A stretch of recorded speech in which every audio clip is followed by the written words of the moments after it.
Alfredo sauce has got to be one of the most beautiful human creations of all time, whether you're talking about the super traditional Italian version or even the bastardized American iterations. It's just so good. It was one of my favorite foods growing up. And if you've never pondered the possibility of what other foods besides pasta you can drown with this stuff, don't worry, the internet has done that for you. Today, we are going to be testing out some of the internet's most wild Alfredo creations, but start with a super classic, authentic Italian version, then pivoting to this absolutely mouth-watering chicken Alfredo hero, right before fusing two of my favorite cuisines and making the Alfredo ramen, and then finishing everything out today with a cheese-stuffed Alfredo pizza. Unfortunately, I don't believe our resident test dummy will be joining us today. He's still recovering from last week. I will send him all your well wishes, but let's get right into this one. As promised, to kick off today's gastric gauntlet, we will be starting with Joshua Weissman's classic Italian Alfredo, and you will need just some salt and butter, Parmesan cheese, and fettuccine, and that is it. Some of you may remember a while back I tested out 4 different versions of fettuccine Alfredo specifically, and one of them was very similar to this. It uses the classic method of a hard cheese, usually Parmesan or Pecorino, and then some hot, starchy pasta water to emulsify everything and get it nice and creamy. Now in that last video, and most other times when I try this technique, I fail miserably. Whether it be cacio e pepe or carbonara or something like this, I've never really mastered the art of perfectly emulsifying those hard cheeses with the pasta water. I feel like the cheese always coagulates, it splits all weirdly. But today I am more optimistic than normal because I've done some research, I've done a trial run or two, and there's a couple things that I have changed to really try to nail this. Number one, I started using the finest side of the box grater. It's the side nobody uses. The only time it comes into play is when it stabs you when you're trying to clean the other sides that you use normally. And most importantly is combining everything in a bowl off to the side and avoiding that direct contact with some heat. But with that all being said, this looks really good. It's kind of an amazing feeling seeing that super thick and glossy sauce forming at the bottom of the bowl, evenly coating all of your noodles. So I plated some up with a little bit more cheese, and let's give Alfredo creation number 1 a shot. It still might not be perfect, but the amount of times that a dish like this has kicked my backside, I can't complain. I'm very happy.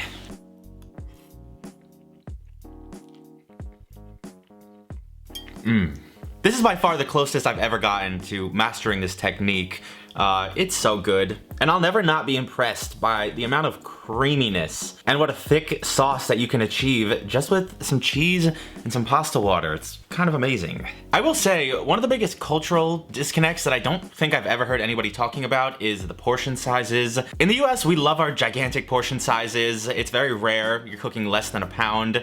Most of the time you're cooking multiple pounds if you're cooking for a family, and it is very hard to use techniques like this for that much pasta in bulk. A lot of people like to have a pot of sauce separate and then combine the two later, and that's kind of impossible with this.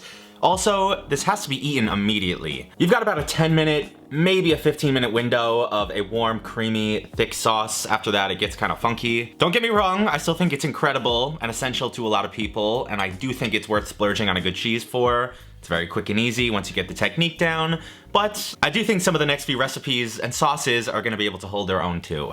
For round 2 in today's battle with stomach pains, we've got this absolutely saturated but very delicious looking chicken Alfredo hero, and you will need some flour and heavy cream, vermouth and a couple rolls, chicken stock, panko breadcrumbs, mozzarella and crushed red pepper flakes, Parmesan and butter, a chicken breast and eggs, and then fresh garlic, shallots, and salt and pepper. There's a lot of things that I could say about this video. I'll start with the good.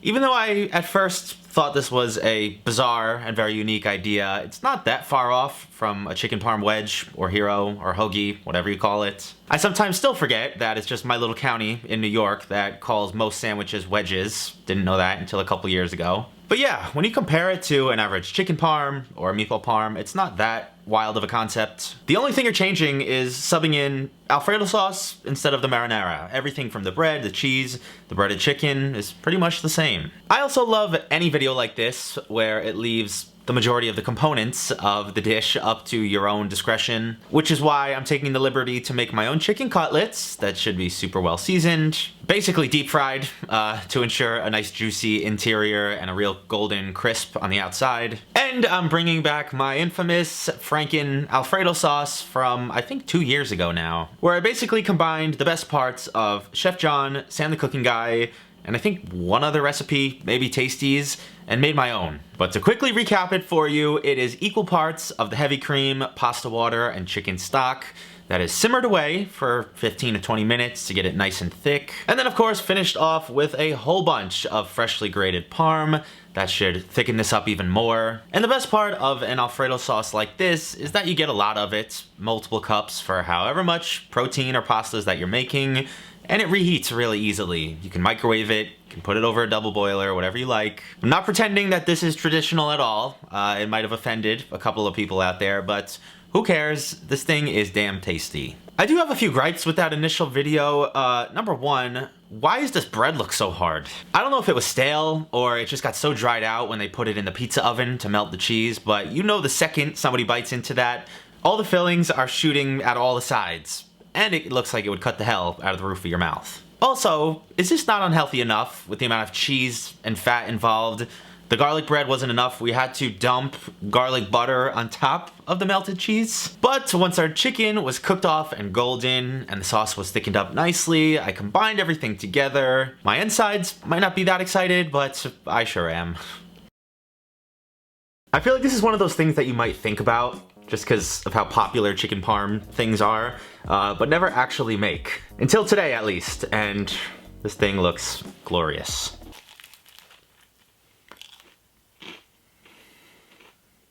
I'm gonna need these to become a thing. This is unbelievable. If you eat meat, you cannot tell me you don't want to take a bite of this right now. It is perfectly cooked chicken, super crispy and well seasoned, toasted garlic bread, lots of melty cheese, and really good sauce that I kind of want more of. I almost want it on the side to be dipping into. Hold that thought. Only in America. If you're from another country and you think this is gross, leave me alone. I ate raw ground beef last week. Let me have this one.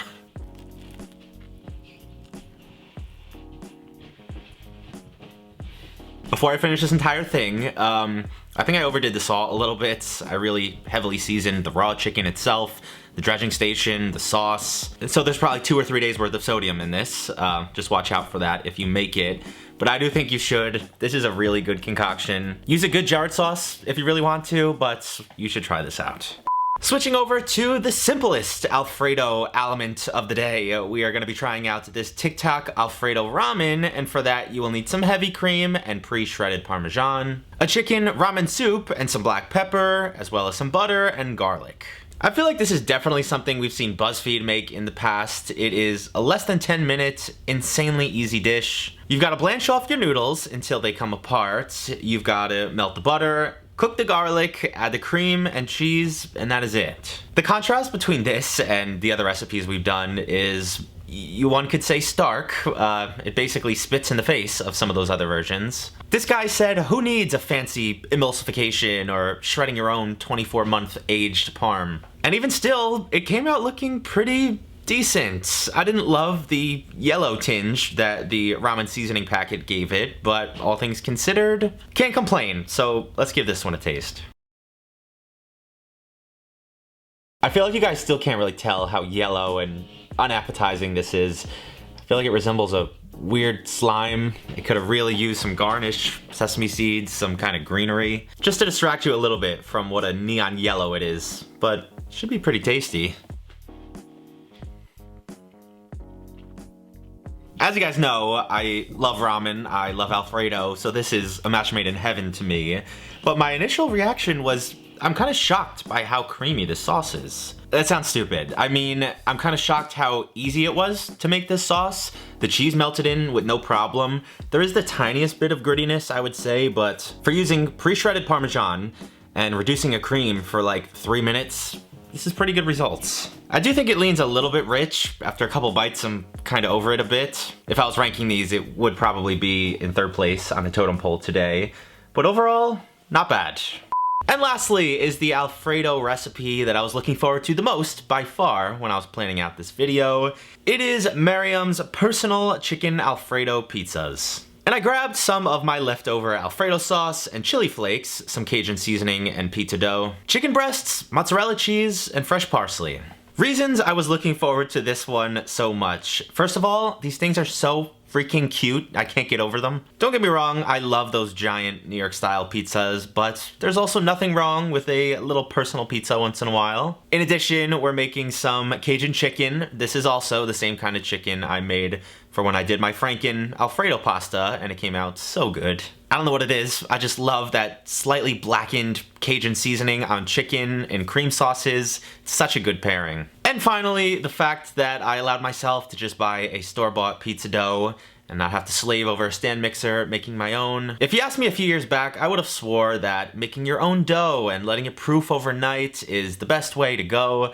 You're not gonna get anything better than that. But after breaking down and trying this store-bought stuff a couple of times, there's nothing wrong with it. In fact, it's very close, if not better, than a lot of the stuff I've tried to make at home. I know that might not be the case everywhere. All the grocery stores around me have this New York dough. If your only option is that Pillsbury can, then yeah, make your own. But otherwise, this stuff will work out just fine. Do not come for me, Adam Ragusia. And how could I almost forget? This thing is starting with a stuffed cheese crust, getting a nice even layer of the sauce, cheese, and chicken, and then loaded on with the fresh parsley, the chili flakes. We can already tell that this one will be satisfying my obsession with foods hitting those different flavor points. It got a little bit bent out of shape, just like...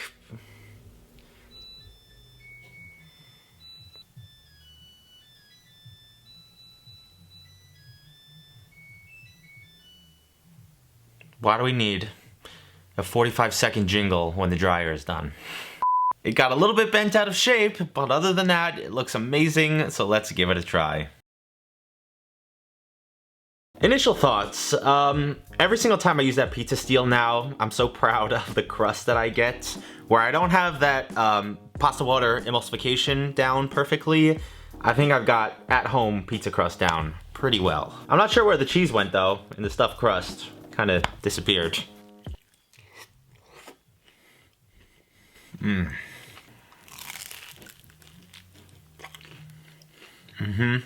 This is so good, and I'm fairly confident in saying already that it is the best one of the day. The chicken is just as good, if not better, as the cutlets, mainly because of that Cajun seasoning. This crust is just to die for. It's so thin and crispy and chewy. There's nothing wrong with the store-bought crust once in a while. The combination of that super tasty sauce with the extra spice, the freshness of the herbs, it's just so good. It's so well composed. You could tell Miriam really knows what she's doing when she puts stuff together. It still uses a ton of cheese and that heavy cream-based sauce and even dough, but it still eats so lightly. What an excellent ending to a delicious day.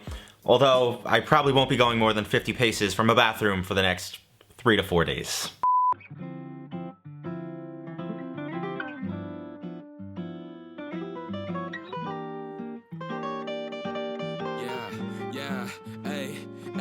With the M without the AD. Flipping burgers and my money super lazy. Try and make a meal tonight, they ain't paying me. Try and supersize my life with my 18. Yeah, our style wasn't wavy, but we had a vision.